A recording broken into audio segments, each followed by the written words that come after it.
अस्सलाम वालेकुम। ये वीडियो मेज़बान की वर्किंग को शो करने के लिए एज़ अ डेमो आपके सामने पेश की गई है। फ़र्स्ट ऑफ़ ऑल जब आप अपने क्रेडेंशियल्स के अंदर लॉगिन के अंदर ऐड करेंगे तो आपके पास ये एक डिस्प्ले खुल जाएगा जो कि आपका होम पेज है। इस होम पेज के अंदर बेसिक केपीआईज़ वगैरह जो कि आज के दिन की सेल्स थी और टोटल रेवेन्यू है वो आपको यहाँ पे शो हो जाएंगी। दूसरे नंबर पे आपके पास सिंगल क्लिक्स के थ्रू आपकी पूरी की पूरी जो वेबसाइट है वो यहीं से जनरेट हो जाएगी। जैसे कि यहाँ पे मैं टेम्पलेट्स के अंदर थीम सेट कर सकता हूँ कि अगर देसी बारबेक्यू थीम देनी है, मैंने क्लीन मिनिमलिस्टिक थीम देनी है, तो वो यहाँ से सिलेक्ट करके मैं उसे जनरेट कर सकता हूँ। जैसे मैं जनरेट करूँगा तो मेरी पूरी की पूरी जो वेबसाइट है वो यहीं से जनरेट हो जाएगी। अगर मुझे ये थीम अच्छी नहीं लग रही तो मैं फॉर एग्जाम्पल इस थीम के ऊपर चलाता हूँ। ये वाली थीम मुझे अगर बेहतर लग रही है तो मैं इसे रिव्यू करूँगा और मैं इसे पब्लिश कर दूँगा। As simple as that. अगर आप इसको इन डेप्थ देखना चाहते हैं कि मैं अपनी थीम को और बेहतर कर सकूं तो उसकी भी आपके पास ऑप्शन है। वो इन दो टैब्स के थ्रू आप इसे बिल्कुल एवरी सिंगल ब्लॉक जो है इसके अंदर शो होता है उसको आप एडिट कर सकते हैं अपने हिसाब से, अपनी ब्रांड की लुक के हिसाब से। नेक्स्ट हमारे पास जो आपका मेन्यू होता है, यहाँ पर अगर हम सिंपल पिक्चर्स जो आपके फ़िज़िकल प्लास्टिक का जो है या फिर जो आपके पास पेपर पे नहीं होता है उसकी अगर आप पिक्चर्स दें और यहाँ पे अपलोड कर दें तो उसके थ्रू आपका पूरा एक डिजिटल मेन्यू जनरेट हो जाएगा। वो डिजिटल मेन्यू कुछ इस तरह का नज़र आएगा और ये वही डिजिटल मेन्यू है जो कि आपकी वेबसाइट पे भी शो होगा। और इस डिजिटल मेन्यू के अंदर अब आप चीज़ें ऐड कर सकते हैं, जैसे कि इसकी फ्रंट फेसिंग पिक्चर जो है वो ऐड कर सकते हैं। दूसरे नंबर पे आप इसकी रेसिपी ऐड कर सकते हैं और उस रेसिपी के साथ साथ अपनी प्राइसेस वगैरह और अगर डिश अवेलेबल है नहीं है, अगर यहाँ पे मैं करूँ तो ये मेरे पास अनअवेलेबल हो जाएगी, हिडन फ्रॉम द मेन्यू हो जाएगी। यहाँ पे करूँगा तो वो अवेलेबल हो जाएगी। दूसरे नंबर पे मैं इस पर इनकी रेसिपीज़ ऐड कर सकता हूँ। रेसिपी ऐड करने का ये कि मेरे यहाँ से मैं अपनी रेसिपी को ऐड कर सकता हूँ, उसके अंदर यील्ड वगैरह और जो मेरे पास चीज़ें जो मेरी इन्वेंट्री के अंदर इंग्रेडिएंट्स पड़े हुए हैं उनके अंदर कितने लाइक किलोग्राम या फिर ग्राम इस्तेमाल होती है वो चीज़, वो जो है वो सारा कुछ मैं इसके अंदर ऐड करूँगा। और साथ में उसकी परसेंटेज ऑफ वेस्ट भी मैं डाल सकता हूँ कि इतनी जो चीज़ है इसमें से वेस्ट होती है वो भी मैं डाल सकता हूँ, वो भी उसमें कैलकुलेट हो जाएगी। इसका फ़ायदा ये है कि जब मैं POS वाली साइट पर आऊँगा तो जो चीज़ें मेरे पास लो इन स्टॉक हैं कि वो बन ही इतनी नहीं सकती, वो मेरे पास यहाँ पे मुझे शो हो जाएंगी। फॉर एग्जांपल ये मैं सिर्फ 3 और बना सकता हूँ, तो जब मैं अगर चौथा नंबर प्रिंट करने की यानी यहाँ पे कैश आउट करने की कोशिश करूँगा, इसमें ऐड करने की कोशिश करके किचन को भेजने की कोशिश करूँगा तो मुझे नोटिफिकेशन देगा कि ये नहीं किया जा सकता, इसका स्टॉक खत्म हो जाएगा या ख़त्म हो चुका है। ये उससे बेहतर है कि अगर कोई बंदा अपना ऑर्डर पंच करे और फिर उसके बाद उसे अंदाज़ा हो कि ये जो हमारे पास सर्टेन मटेरियल है ये फिनिश हो चुका है, तो तब आपको कस्टमर से ना बोलना पड़े कि ये ऑर्डर ये सर्टेन इंग्रेडिएंट जो है वो फिनिश हो चुका है, तो कुछ और मंगवा लीजिए या फिर अपने जो आपका ऑर्डर है उसे एडिट कर लीजिए। दूसरे नंबर पे जो आपका मेन्यू के अंदर जो हमारा एक हीरो एस्पेक्ट है, जो कि एक वाव फैक्टर है, वो ये है कि आप इसमें अपनी ऑगमेंटेड रियलिटी एक शो कर सकते हैं। बेसिकली 3D मॉडल जो आप ही की डिशेस का हमारी प्रोफेशनल टीम आके उसकी फ़ोटोज़ लेगी और इंडिविजुअल डिश की और उसका एक 3D मॉडल बनेगा जो कि यहाँ से आप खुद भी बना सकते हैं। पर्टिकुलरली यहाँ से मैं एक डिश फॉर एग्जांपल नीचे जाके मैं हाफ़ प्लेट ऑफ राइस या फिर चिकन अचारी हांडी, इसको मैं अगर ऐड करता हूँ और यहाँ से मैं इसके 4 डिफरेंट एंगल से फ़ोटो लूँगा और जब मैं इनकी 4 डिफरेंट एंगल से फ़ोटो लूँगा तो यहाँ पे मेरे पास और साथ में इसके डायमेंशंस वगैरह मैं बताऊँगा और डायमेंशन जैसे मैं बताऊँगा तो वो मुझे उसका एक 3D मॉडल जनरेट कर लेगा। और जब वो 3D मॉडल जनरेट हो जाएगा तो उसे कस्टमर्स अपने फ़ोन के थ्रू ऑगमेंटेड रियलिटी के थ्रू अपने टेबल के ऊपर उसका एक वर्चुअल वर्जन जो है वो देख सकते हैं। उससे एक ये फ़ायदा होता है कि आपको जो सर्विंग साइज़ है कि क्या ये जो चीज़ आनी है कि ये 4 लोग खा सकते हैं, 2 लोग खा सकते हैं। तो और दूसरे नंबर पे जो उसका सिंपल टेक्सचर है उसको देख के बंदे को थोड़ा एतमाद होता है कि ये चीज़ आनी है और यही चीज़ जो आई है वो एग्जैक्टली वही चीज़ थी जो मैंने अपने ऑगमेंटेड रियलिटी के 3D उसमें देखी थी, वही चीज़ आई है। उससे पहली बार ट्रस्ट बनता है और दूसरे नंबर पर कस्टमर को सेटिस्फैक्शन होती है कि जो एग्जैक्ट चीज़ मैंने देखी थी वही मुझे रिसीव हुई है। इसके बाद हम फ्लोर की तरफ चलते हैं। फ्लोर के अंदर यहाँ से मैं अपने टेबल्स सेट कर सकता हूँ कि मेरे पास अगर 8 टेबल हैं तो मैं 8 टेबल को सेट करके उन सबका एक QR जो है वो प्रिंट करके यहाँ से अपने पास कॉपी लिंक कर लूँ। यहाँ से कॉपी लिंक करके मैं इधर जाता हूँ तो जैसे ही बंदा अपना QR जो है वो स्कैन करेगा, ये वाला QR स्कैन करेगा तो उसे ये शो होगा। और ये टेबल नंबर 1 का QR था तो ये शो हुआ है। अगर मैं टेबल नंबर 2 की QR की बात करूँ तो मुझे ये शो होगा। यहाँ पे टेबल नंबर 2 का QR है। अब यहाँ से मोबाइल पे यहाँ पे किसी भी और डिवाइस के ऊपर जब बंदा यहाँ से ऑर्डर करता है और उसे सेंड टू किचन कर देता है तो मुझे इस एंड पे ये वाली नोटिफिकेशन आती है। अब जैसे मैं इस नोटिफिकेशन को एक्सेप्ट करूँगा तो वो POS के लाइक आप कह लेंगे POS के थ्रू की जगह सीधा डायरेक्टली किचन को जाएगी और वहाँ से उसका किचन की जो स्लिप है वो प्रिंट हो जाएगी। आई मीन फ्लोर की जो स्लिप है किचन में प्रिंट हो जाएगी। अब ये वो ऑर्डर था जो मैंने किया था, यहाँ पे टेबल नंबर 2 भी लिखा आ रहा है और ये सारी चीज़ें अब यहाँ पर मैं इसे आगे फर्दर भेज सकता हूँ। अब यहाँ पे मेरे पास अगर मैं इसे किचन डिस्प्ले मोड में लेके जाऊँ, तो ये वो डिस्प्ले है जो आपके जो किचन के जो स्टाफ हैं उनको शो होगा। अब वो किचन के स्टाफ को यहाँ पे पता भी चल रहा है कि ये 13 मिनट से पेंडिंग है, ये मेरे पास आधे घंटे से पेंडिंग है, ये अभी तक एक्सेप्ट नहीं हुआ, तो मैं इसे आगे फॉरवर्ड भेज देता हूँ। अब प्रिपेयरिंग के अंदर है वो। अब लेट्स से कि मैं इसे भी आगे प्रिपेयरिंग में भेज रहा हूँ। अब मैं इसे इंडिविजुअली भी क्लिक कर सकता हूँ कि एक एक करके भी मैं इसे कट आउट कर सकता हूँ, और मैं इसे कम्प्लीटली एक साथ भी कर सकता हूँ। इस तरह मैं इसे वापस भेजना चाहूँ कि नहीं रेडी नहीं है, सर्व नहीं है, अभी रेडी हुआ हुआ है, या फिर यहाँ पे नहीं है, यहाँ पे है, तो अगर मैं इनको अनमार्क कर दूँ और मैं इसे डायरेक्टली आगे फॉरवर्ड भेजूँ तो तीनों अनमार्क ऑटोमेटिकली हो जाएंगे, क्योंकि वो रेडी के अंदर कंसीडर किया जाएगा। दूसरे नंबर पे ये कस्टमर डिस्प्ले स्क्रीन है, ये कस्टमर को शो होगी जो आपके पास आपका मेन जो पिकअप एरिया है वहाँ पे ये शो होती रहेगी, जहाँ पे कस्टमर को पता चले कि अच्छा मेरा जो ऑर्डर है, फॉर एग्जांपल ऑर्डर 15 है, तो वो भी प्रिपेयरिंग में, अभी रेडी नहीं हुआ वो, और मैं जैसे ही ऑर्डर को आगे यहाँ पे भेजूँगा तो वो यहाँ पे रेडी पे आ जाएगा, रेडी के अंदर आएगा। नेक्स्ट हमारे पास जो POS सिस्टम है, जो कि आपके लिए किसी one of the more important systems है, उसके अंदर हम एक दफ़ा एक फ्लो दिखा देता हूँ आपको कि सिंपली अगर मैं मल्टीपल चीज़ें यहाँ से क्लिक करूँ या फिर यहाँ से क्लिक करूँ तो मैं यहाँ से उसे ऐड एंड लेस कर सकता हूँ। दूसरे नंबर पे अगर मैं अपनी POS की सेटिंग्स के अंदर जाके ये चीज़ मस्ट कर दूँ, POS का फुल फॉर्म ये, अगर मैं उसमें मस्ट कर दूँ कि कस्टमर अपना नाम और फ़ोन नंबर ज़रूर बताए, तो वो मैं उसे ऐड कर सकता हूँ, अगर यहाँ पे भी इस वाले में ऑफ है।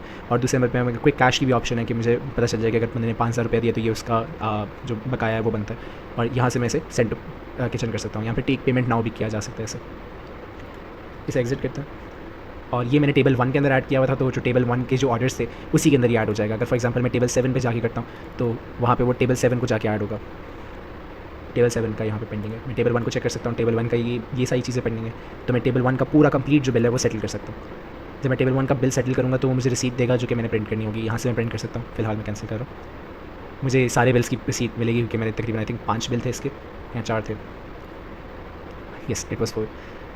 लास्टली मैं यहाँ पे अगर फुल सज्जी की बात करूँ और ये मेरे पास लो स्टॉक में, और मैं इसके 4 आइटम्स मंगवाने की कोशिश करूँ, जब मैं इसे पुश करूँगा तो मुझे वो वार्निंग दे देगा कि ये चीज़ अवेलेबल नहीं है, ये की नहीं जा सकती।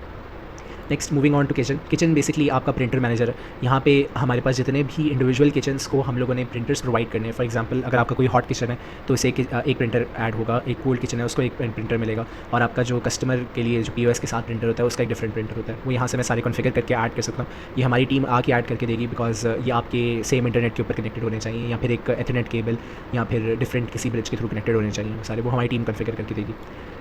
नेक्स्ट हमारे पास जो इन्वेंट्री मैनेजमेंट है, मैंने पहले भी इन्वेंट्री के बारे में बताया था, वहाँ पे आप अपने इंग्रेडिएंट्स ऐड कर सकते हैं। यहाँ पे मैंने काफ़ी सारे इंग्रेडिएंट्स जो हैं ऐड भी किए हुए, और मेरे पास उनका स्टॉक भी शो है। यहाँ पे मैं जब कोई इंग्रेडिएंट ऐड करता हूँ, लेट्स से अगर मैं टेस्ट 1 के नाम से ऐड करूँ, उसका मैं यूनिट भी चेक कर सकता हूँ। अगर मैं कहता हूँ कि वो 10 अगर मेरे पास किलो हो तो वो कंसीडर हो कि वो कम है, और एक दिन का टारगेट या एक हफ्ते का टारगेट जो है वो 100 किलो होना चाहिए, और उसकी जो कॉस्ट है फॉर एग्जांपल 70 रुपीज़ है, और मैं इस इंग्रेडिएंट को ऐड कर लेता हूँ, तो मेरे पास एक न्यू इंग्रेडिएंट के तौर पर मुझे शो हो जाएगा, और ये लो स्टॉक में 11 थे 12 हो गए। अब यहाँ से मैं एक परचेज़ ऑर्डर क्रिएट करता हूँ, उस एक सप्लायर, यहाँ पे मैं सप्लायर ऐड करूँगा, वेयर हाउस भी है, टेस्ट भी एक सप्लायर है, लेट्स से टेस्ट है, और यहाँ से मैं आके अपने पास टेस्ट 1 के नाम से जो इंग्रेडिएंट है उसको ऐड करता हूँ। अब यहाँ से मैं देखूँगा कि मैंने कितनी पर्टिकुलर किलोग्राम्स जो हैं वो इंग्रेडिएंट के मंगवाने, तो लेट्स से मैं 90 किलोग्राम्स का इंग्रेडिएंट्स का एक परचेज़ ऑर्डर जो है वो क्रिएट कर रहा हूँ। परचेज़ ऑर्डर मेरे पास नीचे आ जाएगा, मैं इसे कहूँगा कि मैंने सेंड कर दिया, और जैसे ही वो मुझे रिसीव होगा, एक नंबर ऑफ़ अगर मेरे पास 50 मिलते हैं किलो, मुझे 90 पूरे नहीं मिलते, तो मैं इतने रिसीव कर लूँगा, मुझे आ जाएगा कि रिसीव हो गया, लेकिन अब मुझे 40 पे आ जाएगा। अब मैं जब रिसीव ऑल करूँगा तो मेरे पास टोटल जो है वो कंप्लीट हो गया, और ये पे ऑर्डर डीएक्टिवेट हो जाएगा। यहाँ से आगे फर्दर मेरे पास जो आपकी at the end of the day वाली काउंट होती है, वो यहाँ से मैं चेक कर सकता हूँ कि अकॉर्डिंग टू द सिस्टम इतना होना चाहिए था, और असल में हमारे पास कितना रहता है, वो सब कुछ जो है वो मैं यहाँ पे ऐड करता जाऊँगा, और उससे मुझे वेरिएंस पता चलती रहेगी कि कोई चीज़ अगर ज़्यादा इस्तेमाल हो रही है और अकॉर्डिंग टू रेसिपी इतनी इस्तेमाल नहीं होनी चाहिए थी, वो यहाँ पर मुझे शो होती जाएगी। यहाँ से मैं अपना एक स्टॉक एक स्टोरेज से दूसरी स्टोरेज पे ऐड कर सकता हूँ, यहाँ से मैं कोई न्यू स्टोरेज क्रिएट कर सकता हूँ। नेक्स्ट जो एक और मेजर फीचर है वो आपकी डिलीवरी या फिर फ्लीट मैनेजमेंट का सिस्टम है। इसमें मैं अपने इर्द गिर्द के अंदर जितने भी मेरे पास डिलीवरी जोन बनाना चाहता हूँ, किलोमीटर के हिसाब से या फिर एरिया के हिसाब से, वो मैं यहाँ से क्रिएट कर सकता हूँ। जैसे नीचे एक 10 किलोमीटर, 2 किलोमीटर, 5 किलोमीटर, और सिर्फ मॉडल टाउन के लिए, तो इनको अगर मैं एडिट करता हूँ तो वो बेसिकली एक मॉडल टाउन के ऊपर एक स्क्वायर है जो कि मैं खुद ड्रॉ कर सकता हूँ, या फिर ऑल ओवर लाहौर जो है वो बेसिकली पूरे ऑल ओवर लाहौर के इर्द गिर्द एक ब्लॉक है, और 10 किलोमीटर का अगर एक है तो वो एक सिंपल सर्कल है आपकी करंट लोकेशन से। ये लोकेशन जो है ये आपको सिस्टम को देनी होगी आपकी ब्रांच के लिए। नेक्स्ट जो हमारे पास ऑर्डर्स जो डिलीवरी के थ्रू आए हुए हैं उनका क्या स्टेटस है, ये वो ऑर्डर है जो कि मैंने अपने आप को दिया है अपनी इसी वेबसाइट के थ्रू, ये वही ऑर्डर है, और आउट फॉर डिलीवरी। अच्छा, ये जो है ये आपका राइडर खुद क्लिक करेगा तो माना जाएगा कि आउट फॉर डिलीवरी है। अब यहाँ पे आप अपने राइडर्स का फ़ोन नंबर और सारी उनकी डिटेल जो है वो ऐड कर सकते हैं इसके थ्रू, और यहाँ पे जैसे आप अपने फ़ोन नंबर राइडर का फ़ोन नंबर ऐड करेंगे तो आप उसे ये एक सिंपल व्हाट्सएप का जो शेयर है वो आप भेज सकते हैं। ये मैंने अपना ही फ़ोन नंबर दिया हुआ है तो मुझे ही जाएगा। और यहाँ से अगर मैं सेंड करता हूँ तो एक सिंगल ऑर्डर के लिए ये इमरजेंसी लिंक है और ये राइडर के अकाउंट का लिंक है। एज अ राइडर अगर मैं अपने परमानेंट अकाउंट के अंदर जाऊँ तो मुझे कैसे लिंक पे ले जाएगा जहाँ पे मुझे अपना खुद का कॉन्टैक्ट नंबर सेंड करना पड़ेगा। वो ऑलरेडी सेंडेड है, मैंने लॉगिन किया हुआ है तो मुझे मेरा ही अकाउंट खुल जाएगा। जैसे ही मेरा अकाउंट मेरे पास खुलेगा तो मैं इसे एक्सेप्ट जॉब करूँगा कि जो ऑर्डर नंबर 13 की जॉब है वो एक्सेप्ट हो गई है। अब मैं इसे ओपन करूँगा एज अ राइडर। अब यहाँ पे मुझसे वो कहता है कि मेरी प्रोसाइज लोकेशन दी जाए। जब मैं उससे अपनी प्रोसाइज लोकेशन दूँगा, लाउडेस्ट टाइम कर लेता हूँ, अब मैं उसे अपनी लोकेशन दूँगा तो लाइव लोकेशन मेरी मार्क हो रही है। अब यहाँ पर मैं मैप ओपन करता हूँ और मुझे मेरे घर से मेरे ऑफिस तक का जो रास्ता है वो ऑलरेडी मैप आउट हो जाएगा। ये एग्जैक्ट वो पॉइंट है जहाँ पे मेरी डिलीवरी होनी थी। जैसा कि आप देख सकते हैं वापडा टाउन E2 के पास, यहाँ पे वो मुझे आ गई और ये मुझे यहाँ से रास्ता बता रहा है जो कि मैंने फॉलो करना है अपने घर से वापडा टाउन तक का, या फिर अपने रेस्टोरेंट से वापडा टाउन तक। जैसे यहाँ से मैं मार्क डैश पिकड अप करता हूँ तो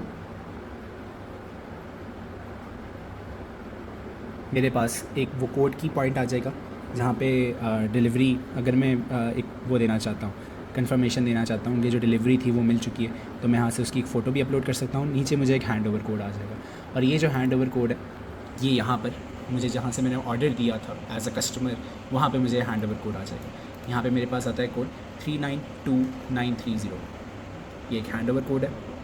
यहाँ पे लिखता हूँ 392930। मैं कंफर्म डिलीवरी करता हूँ तो यहाँ से ये डिलीवरी जॉब जो है वो कंफर्म हो जाता है और यहाँ पर ये जो है डिलीवर्ड आ जाता है। यहाँ पे डिलीवर्ड आ गया और ये कंप्लीट हो गया। अब आगे ये बिल्कुल ख़त्म। यहाँ पे वैसे जब मैंने अपनी लोकेशन दी थी तो राइडर की लोकेशन हमें उस जो जहाँ पे डिलीवरी करनी थी उनको भी मिल गई थी। नेक्स्ट हमारे पास एक CRM आ जाता है जो कि आपके जितने भी कस्टमर्स जो कि लॉयल्टी पॉइंट्स या फिर मल्टीपल रिकरिंग कस्टमर्स हैं वो हैं, उनका आपको एक लिस्ट मिल जाती है। जितने भी आपके कस्टमर्स जो कि अपना फ़ोन नंबर दे रहे हैं उनके नाम के साथ एक आपको लिस्ट बनती जाती है और वो आपको यहाँ पे लिस्ट आती जाती है कि किसने, कौन सा है जो फर्स्ट टाइमर जिसने एक दफ़ा यहाँ से खाना खाया, कौन है जो कि रिटर्निंग कस्टमर है जिसने मल्टीपल टाइम्स यहाँ से खाना खाया। हायर स्पेंडर्स आ जाते हैं, इनएक्टिव वो आ जाते हैं जिन्होंने पिछले 60 दिनों में कोई ऑर्डर नहीं किया हुआ। और ये अगर आप अपनी कस्टमर को अकाउंट बनाने का कहते हैं आपकी वेबसाइट के थ्रू, तो वो अपनी जब बर्थडे बताते हैं तो उसके हिसाब से उनका अगर बर्थ मंथ है तो आपको यहाँ पे आ जाती है। इनका फ़ायदा ये है कि आप इन सबको एक ही बारी में एक मैसेज व्हाट्सएप पे मैसेज भेज सकते हैं जो कि उनको किसी भी चीज़ का एक प्रोमो कोड दे सकें या फिर कोई इस तरह की चीज़ दे सकें जिनके थ्रू उनको कोई डिस्काउंट मिले या कोई इंसेंटिव मिले वापस आने का, या फिर अगर आपकी कोई डील चल रही है तो आप यहाँ से अपने सारे कस्टमर्स को सिलेक्ट करके उनको एक साथ एक ही व्हाट्सएप पे मैसेज भेज सकते हैं। नेक्स्ट हमारे पास लॉयल्टी और स्टैम्प कार्ड किया जाता है। लॉयल्टी के अंदर हमारे पास जो रिकरिंग कस्टमर्स होते हैं उनको आप कोई पॉइंट सिस्टम दे सकते हैं कि इन्होंने इतनी दफ़ा यहाँ से खाना खाया था तो इनके इतने पॉइंट्स हैं। स्टैम्प कार्ड के अंदर अगर आप उनको इस तरह करें कि मैं मैनेज करता हूँ स्टैम्प कार्ड को कि मुझे 10 अगर बंदा 10 टाइम यहाँ से खाना खाए तो उसे एक जो है ऑर्डर फ्री मिले या फिर उसे कोई परसेंटेज ऑफ मिले अपने 11वें ऑर्डर पर, तो वो यहाँ से उनको शो हो सकती है और यहाँ से आप उनको मैनेज कर सकते हैं। नेक्स्ट हमारे पास रिपोर्ट्स हैं। इस रिपोर्ट्स के अंदर जितने भी हमारे पास स्टेटिस्टिकल और एनालिटिकल जो भी चीज़ें आती हैं वो यहाँ पे आपको शो होती हैं। आपका रेवेन्यू, आपकी हर चीज़ यहाँ पे आपको शो होती है और यहाँ पे आपके पास फर्दर रिपोर्ट्स हैं। यहाँ से आप जो भी रिपोर्ट्स हैं उनको आप अपने एक्सेल पे भी लेके जा सकते हैं। बेसिकली अगर मैं चाहूँ तो मैं इनको डायरेक्टली अपने पास पेमेंट हिस्ट्री, अकाउंट एक्सपोर्ट वगैरह ये वो सब कुछ मैं देख सकता हूँ। इन्वेंट्री की रिपोर्ट देख लेते हैं यहाँ पे जो भी मेरे पास चीज़ें। नेक्स्ट मेरे पास लोकेशंस, ये आपके लिए तब है जब आपके पास मल्टीपल डिफरेंट लोकेशंस हों और एक जो आपका तमाम लोकेशंस के जो ओनर है वो इसे एक्सेस करना चाहें। ओनर यहाँ पे बैठ के देख सकते हैं कि मेरे पास कौन सी लोकेशन के ऊपर क्या रेवेन्यू था। अभी सिर्फ एक लोकेशन है तो और उसके आज 12 ऑर्डर्स थे और उसका टोटल रेवेन्यू आज इतना था। तो इस तरह की जो भी है हमारे पास हम चेक कर सकते हैं। यहाँ पे मल्टीपल लोकेशंस ऐड कर सकते हैं। अब इस सब के अंदर जब हम एक ओनर का, मैंने आपको दिखा दिया कि ओनर के पर्सपेक्टिव से ये नज़र आया था, जब ओनर अपने पास एक टीम मैनेज करने के लिए इसको हायर करेगा तो वो इस टीम के लिए रोल्स एक्टिवेट करेगा। वो उनकी ईमेल लिखेगा, उनका एक नाम लिखेगा और उनको एक एक्सेस रोल देगा। ये 7 वो रोल्स हैं जो हमने खुद बना के दिए हैं। इसके अलावा आप चाहें तो आप यहाँ से अपना एक और रोल बना सकते हैं। यहाँ पे वो मार्क कर लें जो आप चाहते हैं कि लोग देखें, वो बंदा जो यूज़र है वो उसे देख सके और उसे एक्सेस कर सके। अगर आप कहीं पार्शियल एक्सेस देना चाहते हैं तो वो सिर्फ पार्शियल एक्सेस भी कर सके। और अगर आप इन एग्जिस्टिंग रोल्स के अंदर कोई चेंजेस करना चाहते हैं तो वो जो है वो आप यहाँ से क्लिक ऑन कर सकते हैं।